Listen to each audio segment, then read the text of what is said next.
Marama intiere janena mar Kala TV. Omalo kanya sapar mamidhiambo. Asemolo kaendi mar mondo mi weche manyien na yo machuok kaka dienyendi mar podho chieng'. Nyinga Tracy Ouma arwakini machiegni. Gikoni to koro jochiw thieth mawuok kanye kaunti nendo ma Meru ochungo kanyo ng'anyo margi e toko kane giseketo kanyo kokgi oko ne giketo kokgi e winjruok mane gibedoe e kindgi kod tend sirikal nendo mar kaunti kokalo kanyo eko e riwruok ma jochiw thieth mano endo mar KMPDU. Winjruok ma giketo kono koro biro neno kanyo eko ni weche duto mane opedhi mesa mar nyim kaunti no koro ibiro timo kata ibiro chopo kare ka bende winjruok ma kamano endo biro neno kanyo eko ni dwach lakteche go chopo kare mano endo moting'o koda kamano eko mar neno kanyo ni otwalgi kanyo eko e ngas manyime mag telo. Our intention as a union is never to measure the success of our strikes by how much patients suffer. And we also hope that the employer will also know that we don't have to strike for them to do what is right. If we continue talking, if we continue engaging, we should never have to get to a point that patients have to suffer for us to sit down and talk. We are all adults of safe and sound minds, and the issue we raise are valid concerns that if we just talk and meet, we don't have to fight.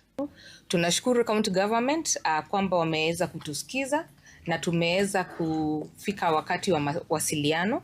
Kwa hivyo tunaambia wagonjwa wetu wakienda kwa hospitali watapata huduma ndani ya Meru County, na tunaweka imani kwamba county government ya Meru vile tumekubaliana wataweza kutimiza kila kitu. We are grateful that we have agreed madaktari warudi kazini so that beginning immediately the doctors were able to go back to work today, latest tomorrow morning. The members of the public can start experiencing a new environment at the hospital facilities. It is to call upon our the residents, the citizens of Meru County, to inform them that services are back to normalcy beginning tomorrow morning. Then the other thing, we want to appreciate the cooperation from the union and also from the county executive, and also to thank His Excellency Governor Isaac Mutuma for what he has been able to do in the health. Riwruok mar jodongo oganda Masai koro ni to buono mar biro rem chiwo sir margi ne ker Mathur Kaendi Migosi William Samoei Ruto e dwaro mare mar dok e telo yiero mabiro mano mar 2020 to kod 7 ka giyango kanyo eko ni ker Ruto nosingo ne kanyo eko ni kar le mar Amboseli ne nitiere kargi, kata kamano nyaka gisani ni endi giwinjo kanyo eko ni kar le mar Amboseli idwaro daro kitero kanyo eko ni tend county nendo ma Kajiado. Tulikuwa huko Amboseli, tukakabidhiwa Amboseli National Park kwa kaunti ya Kajiado ya Mheshimiwa Ole Lenku, na tukashukuru rais sana. Lakini baadaye tukasikia kwamba hiyo Amboseli haijawahi kuacha mikono ya serikali, na tukafanya sherehe ambayo ilikuwa ni sherehe kubwa sana, akileta kusema imerudi kwenu baada ya kutuacha kwa miaka 51.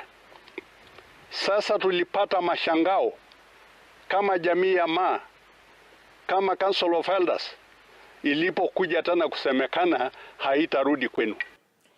Mopogore kod mano en kanyo eko ni jodak gwenge koma kak dhimu mawuok kanyo West Karachuonyo Ward e county mar Homa Bay gikoni to koro yudo fuong'ruok bang' kane ogundnegi wang' aora mano endo mariwa mane wenono ma bende osebedo kanyo endo ka ochomo gwenge koma Kochia gino mosebedo kanyo ka kelo negi midhiero gweko mag pi.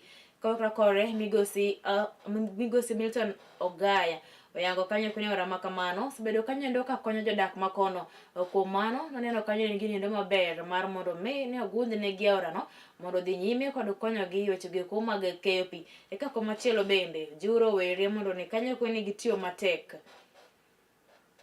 Ginyinga iluonga ni Peter Rucho, an jakom mar jopur mariwa ka. Ochwani nyocha maloluch koko dhi nam. Chien ka kanyocha aora moro bade monyo umuch karka kachiko Kochia. Pigini onjo baro modhi Kochia kocha masani pima konya yadhi e wang' piny moro kuma nitie tinde no konyal dhi. Nyaka sani pur mar irrigation matimore mwalo ka ma vijende magwa ne yude konyruok no ng'adore koro dweche 3 ka pi ok dhi mwalo. Nyaka sani kane wabiro wachako tich dinaurani ne wachandore kabisa mwang'olo yiende mwaomo guni mwatimo gimoro amora ne ok nyal timo gimoro kane jatelo nobiro jatelo nokawo thuolone mokelo tinga mokelo tipa mokelo gimoro amora nyaka sani pi koro idinonwa ka kendo wabiro pi maler kadhi mwalo kucho wagoero kamano jatelo kuom time notimonwa. Inga Belinda Koth Juma jowadwa okonyowa wan kaka mine makaka dhimune wan matek ne waonge kata kama wanyalo yudo alot to pigni mane miyo wayudo alot nikech jopur kopuro to pi ne manyaka gona alote ka wayudo alot adiri seche moko nyalo wuok ni dhi omo pi ne walao mana kumoro nono. Inga Jana Umodoyo wuoyi ni otimonwa gima ber ma jotelo mang'eny ne ok nyal timonwa nikech waseluongogi kaka mine wan ma wan gi chandruok miyo pok gidewowa miyo wabiro tuomo pi kuma ne watuome. An iluonga ni Jojo Ng'onge jo West Karachuonyo Ward jo Kakidhimu East nye pi owuok e line manyore inge omiyo wasebedo gi crisis dweche adek ka dhowa ok nyal modho pi kendo alot mane jowa puro ka ne ok nyal ng'wedi be ok nyal gone gi pi nikech nye waonge pi. An iluonga ni CPA Milton Ogaya Obiero. Biro mondo wadin wang'aora kuma pi ne dhigo komoko dware mondo chom ne jowa piny kuma nyocha odhiye.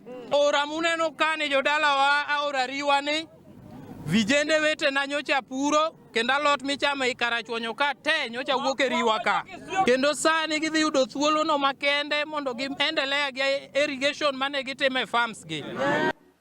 Okwayo koro gol kanyeko ne oganda mapacho kaendi mondo ne giwuok oko karomgi mar ndikore kaka jogo eko maluto ombulu motelo kanyeko no yiero michano bago pacho kaendi higa mar 2027 ka lipot yango kanyeko ni thoth oganda mawuok kanyeko e gwenge ma Nyanza pok owuok oko karombgi mar ndikore kaka joluto ombulu.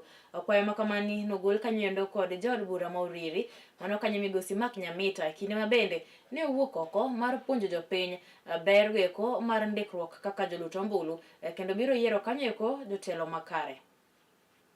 Uganda ma Kaluo pok owuok oko kar rombgi ahinya to mar ndikruok kaka joluto ombulu. Gino mabende kelo achiedh nade kochopo yiero mogo madongo mitimo e pacho kaeki. Gino mabende koro nochuno jaod bura Mauriri migosi Mark Ogola Nyamita koro to ne kelo puonjruok kaachiel kod ng'eyo yorego mag bedo koda ka ombulu kaachiel kod ka okang' mar luto ombulu makamano. Chenro makamano time alap mano ma DCC mayudore kar chung'd bura nogo. Kawuono wawacho ni waseneno ka kura e region wa Nyanza ok dhi maber ahinya. Koro kawuono wachaka yanga e constituency Mauriri gi chife wa gi jodongwa gi jotendwa duto wabedo piny mondo wawinjre mikakati kaka idhi kawo kura. Kendo wanyiso Rais Ruto ni kura wada kawo kaka dwarore. Mar ariyo jatelo notiyo koda ka thuolo makamano mar kwayo rawere mondo mi kik ti kodgi wechego mag nyayo koko to gionge koda ka chenrogo mag luto ombulu. Gino mabende odwaro ni mondo koro to oganda kaachiel kod rawere mondo be okaw okang' mar ndikore kaka joluto ombulu e yono makare. Matindo wego koke mbui wego koke liel weliere bath mtok ng'ato tionge kipande kura bionge go. Jotelo mabeyo iyiero gi jokura mogoyo. Jotelo maricho iyiero gi jokura mabeyo ma ok go kura. Kech kata kok idhi go kura timbi yiero mana ng'ama rachno nikech imiye thuolo mondo bed kacha. Koro ing'eni kura to dichieng' achiel tinyalo ywagori bang' higni 5. Komishona migosi Kisilu Mutua nong'iso okang' mabende gibiro goyo mar ting'o kwan malo jogo mabende biro ndikore mar luto ombulu kochopo yiero ma 2027. Mpige kura 120,000. Saa hii register yetu inasema by tarehe 10 mlikuwa 71. Tarehe 10 ya wiki hii 71 198. Nafikia haro niko correct. So tuko na 50,000. Ni 50 ndio tuingie 120. So hii 50 tumekuja tujipange tutapata namna gani.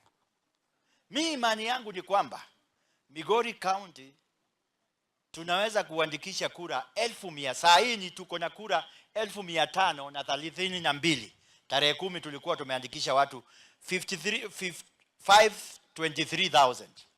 Sugutu mabende en jadwaro e kar chumul burano go mauridi ben notio koda kathulo makamano mar kwere josiasa mondo mi kik ti koda karawere e nyayo koko ma ka kod kacha gino mabende osebedo ka neno e pacho kae maliche mewa watiyo gi jogo mondo mi wa threaten go opponents wa beda jasiasa manyalo wuoyo gi mama mol maonge wach moro amora koro tok mano to gibiro bedo gi issue sani njore ni malo nikech jogo idol namba 2 gin josiasa one change to jogo kawo negi opportunity ma ginyalo yudo go tije. Thank you. Gor Collins, Kala TV, County ma Migori. Gi weche geko kata gi lipod na mawuok e kaunti no ma Migori bende ma koro kele giko mar mi weche manyien yo machuok ka kidienyendi mar podho chieng' nyinga interest yo uma kata kamano kapok awe chugoto to wadani mondo we kanyo kod lipot mopodhi mane oloso kanyo kod jafwambo kendo reporter marwa Felogo Blizo Chieng'. Mchele en kanyo achiel kuom chiemo go komani kod ndadhu maber ngima oganda kod yuto makare ne jogo eko mapidhe kaluwore kanyo koni kod chiro mapiyo kipimo kod cham mamoko emomiyo koro piny owacho komakore kanyo kod migao marango kanyo tigo ko mag dongruok e alwora mar Nam Lolwe mano kanyo Lake Basin Development Authority koro nindo chako chenro mar neno kanyo ni ochele mawuok kanyo e alwora mar Nam Lolwe obedo mathoth moromo kanyo pidho oganda jo Kenya duto. Mano ende makoro nomiyo reporter marwa Felogo Blizo Chieng' ne otimo kanyo romo kod jatije maduong' e apisi nendo mar Lake Basin Development Authority kendo ne olosonwa sigana e yo maket kod maindi. En okinyi majaber mar chieng' tich abich arado kod director maduong' e apisi mar Lake Basin Development Authority mayudore e boma niendi ma Kisumu. Mano migosi Wycliffe Ochiaga. Kendo tok rwaka kod rwak makende olero na maino magiseketo kotenore kod dongruoge e alwora ma Nam Lolwe ka pek mar puro chele bendo miyo pek e twak mare. Okwano na moko kuom gwenge ma LBDA dhi e nyime gi puro chele. Lake Basin Development Authority en bad sirikal matiyo e alwora mar Nam Lolwe mondo okel dongruok mag Nam Lolwe kendo mendo olos ngima kendo ber ngima mar jogo modak e Nam Lolwe. Kuom chenro mang'eny mwatimo, achiel kuomgi en mar pidho mchele, and mchele wapidho e scheme miluongo ni Kimera Oluch scheme. Ei Homa Bay County kanyo nitiere Kimera scheme to gi Oluch scheme. Now Kimera scheme nigi sub schemes mang'eny, moko kuomgi en Undago sub scheme manyocha watime harvesting mar mchele, nitiere Kital sub-scheme, nitiere Oyuma sub-scheme, nitiere Konyango Majeri sub-scheme, to gi mamoko. Migosi Wycliffe lerona ni nyaka gie sani kwan eka maromo 5,000 en mano moseketi ochele mane gwenge ma Oluch kod Kimira e Homa Bay County ka chenro ma kamae ma itimo e kidienje mopogore opogore en mano ma gitimo machiegni kod jopur e gwenge ma kono kendo lek margi kaka apisi mar LBDA en ni kochopo dwe mar 3 higa makiny to biro yudo ka gisepuro ochele e heka maromo 20,000. Wasekonyo jopur puro puodho maromo eka 5,000 and Kimira no duto te nigi eka machopo 20,000.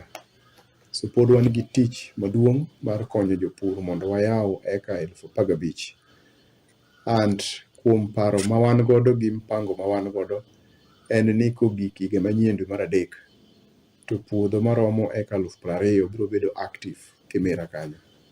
Either ipure kata itimone doyo kata iwire kata itimone harvesting. So puodho maromo eka 20,000 biro bedo nodich by higa manyien dwe mar 3. Bendo koni gombo margi maduong' en ni alwora ma Nam Lolwe bende koro ni nyaka bedo para manyime kaka achiel kuom gwenge ma pacho ka manyalo golo mchele moromo pidho jo Kenya duto ka achiel gi konyo e chopo lek mar piny owacho motisi ni better agenda. Gino ma dhi ting'o malo ngima jopur kokale bero yutogi kod neno ni chiemo bedo moromo pacho ka kata mana dukni madongo ma itiso ni supermarket koro ni biro bedo ka uso mchele go e nengo moyweyo ne jopiny. And gima wawacho en ni alwora mar Nam Lolwe onego bed ni kikwano jok magolo mchele e Kenya to kwanwa kaka jogo manyalo golo mchele mar oromo feed kata oromo pidho jo Kenya duto te. And maendi luwore gi wach ma sirikal ni godo miluongo ni better agenda. Tiende ni pur mar mchele ni biro ng'awo ngima mag jothurwa malo, ji dhi keto pesa e ofuku ji dhi bero ngimagi nikech chiemo nitie, and ji dhi tero nyithindo skul, ji dhi bedo gi teko mar chulo kata mana pesa mag thieth. Kuom mano, Wycliffe medo kwayo oganda e alwora ma Nam Lolwe mondo koro ni owuog oko kar rombgi omak motegno weche mag puro chele kokalo e chenroni ma sirikal sani dhi godo nyime mar siro jopur kod kothe kaachiel gi gigo madwarore mondo ji oyud kaka ginyalo konyore e yore mopogore opogore. So daher mar kwayo jogewa duto te, jogo mosedonjo e pur odhi mbele gi pur, jogo mapok odonjo be mondo odonj e pur, and wan kaka sirikal wadhi support gi e weche mag inputs, mano puro, yudo kothe mabeyo, yudo yedhe mabeyo, mondo jowa oyud gino manyalo loko ngimawa e alwora mar Nam Lolwe. Okoni mondo miyo chenro maber ni chop kare, nyaka gimakre kod riwruoge mamoko komedo jiwo jopur kod migepe mamoko mani kod paro maliw e wi pur kod pith mondo koro ni oti kodgi machiegni. Watiyo gi stakeholders mang'eny. Achiel en county government mwatiyo godo, mar ariyo gin cooperatives, saga mag jopur ma watiyo godo, mar adek gin jomoriwore miluongo ni irrigation water users, IWUAs, magi joma tiyo gi pi. So en riwruok mar joma tiyo gi pi. And then wantiere kendo gi jogo mwatiyo godo mogolo lopegi mondo pur. Nyaka gie sani, kwan omenda manie kind milion 14 kod 15 oseti godo e chulo jopur e kar puro chele mayudore Kimira, kendo ikruok osekete makare mar chako pur makamano e kidieny machielo kaluwore kod sir ma piny owacho keto ne jopurgo. Pesa mwasechulo averagely e dwe mwatieko dwe mar 6 kagore dwe mar 7 en milion moingo 50, but wasespend milion kind milion 14 gi milion 16 e pur mane watimo Kimira, and mano pesa mane wachulo jopur, and jopurgo oikore mar chako the next phase. Kendo wan kaka sirikal wayie mar support gi kendo waikore mar support gi. LBDA nyaka gie sani osegoyo okang' mar puro chele e counties mopogore opogore kaka Kisumu, Migori, Siaya, Homa Bay kod Busia. Kendo pod gin kod lek mar dhi nyime gi pur makamano e puothe madongo ka lek margi en neno ni japur oyudo pesa makare kendo ok obedo kod pek e tero nyithindegi e skul kaachiel gi bedo gi ngima makare e kind ber mamoko. So pur mar mchele ok wasupport Kimira Oluoch kende. Wasupport Kuja Migori ei Migori, wasupport jo Southwest Kano e Kisumu, wasupport jo Kano kendo Kisumu, wantiere gi jopur Budalangi, wantiere gi jopur part of Siaya, to gi ei Muhoroni bende nitiere jowa mwasupport e pur mar mchele. And part of Nyakach be wadwaro ni mondo waket pur mar mchele mondo odhi mbele. Fellow Goblizo Chieng, Kisumu County, Kala TV.